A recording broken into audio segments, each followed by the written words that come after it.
And now for your sports news, we're joined by NTD's Dave Martin. Dave, Happy New Year. Hey, Happy New Year to you, Paul. Good to see you. Any plans? Well, you know, I was going to do some college football watching tonight, I can tell you that. Okay. But other than that, Paul, it's pretty bland. We have bowl games tonight in the college football. Yeah, we do. Yeah, you know, we had 4 today. Actually, Iowa already upset Vanderbilt 34-27 in the ReliaQuest Bowl earlier today. Now, Heisman Trophy finalist Diego Pavia threw for 347 yards, 2 touchdowns in the loss, though, for the Commodores. Vanderbilt still finishes with a school record 10 wins in the season. Meanwhile, Iowa quarterback Mark Gronowski threw 2 touchdown passes and ran for another in the win for Iowa.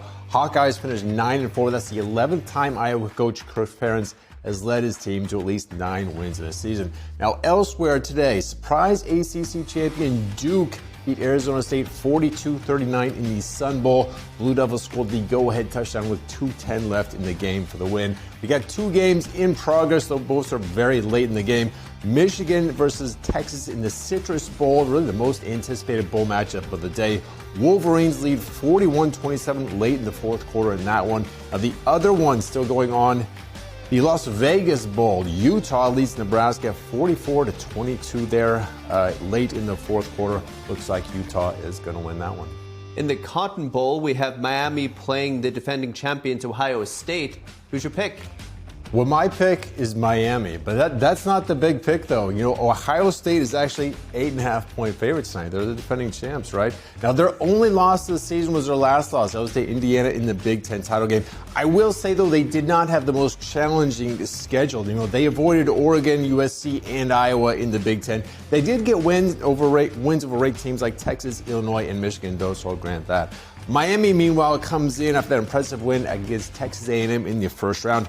I feel like they're kind of playing with house money here, though. Nothing to lose after the committee somehow put them ahead of Notre Dame in that final playoff rankings for the men. Now, remember last year, the 4 teams with the first-round byes, just like Ohio State does this year, all lost in the second round. I like the Canes to pull the upset tonight. Now, of course, the playoffs then continue tomorrow with a triple header here. First game is going to be Texas Tech versus Oregon in the Orange Bowl. That'll be at noon Eastern time. Then the 4 o'clock game, the Rose Bowl out in Pasadena. Alabama takes on the top seed Indiana. Then the 8 o'clock game is going to be an all-SEC matchup. Georgia versus Ole Miss in the Sugar Bowl. That's all tomorrow on New Year's Day. Plenty of football for Dave Martin to watch. Dave, also Christmas Day, NBA, you were watching it, quintuple header. You weren't the only one watching it. You know, I wasn't the only one. How about that? You know, quite a day for the league. You know, three of those games were especially memorable. First, you have the Knicks versus Cavs started at noon. New York at that 17-point fourth quarter comeback and win.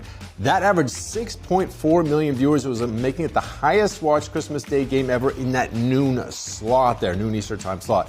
Now, the second game, the Spurs Thunder, was probably the most anticipated of the 5 games, given that San Antonio had already beaten the Thunder twice that year. They pulled the trick again then on Christmas. That game was the highest rated game in the 2:30 slot since 2017.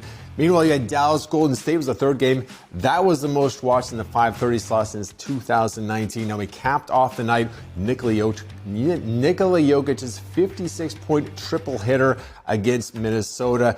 We haven't seen the TV numbers on that one yet, but that was the late game there. Overall, more than 47 million people watched at least some of those 5 games, the quintuple hitter, as you said, a 45% increase over last year, although the rating of 5.5 million fans per game was only up 4%. Still, it's somewhat surprising if the NFL has put their games on Christmas as well. They had a triple header Sunday. I have not seen the NFL's ratings, though, so maybe tomorrow I'll have those ratings. There you go. Dave Martin, enjoy. Happy New Year. Thank you, Paul.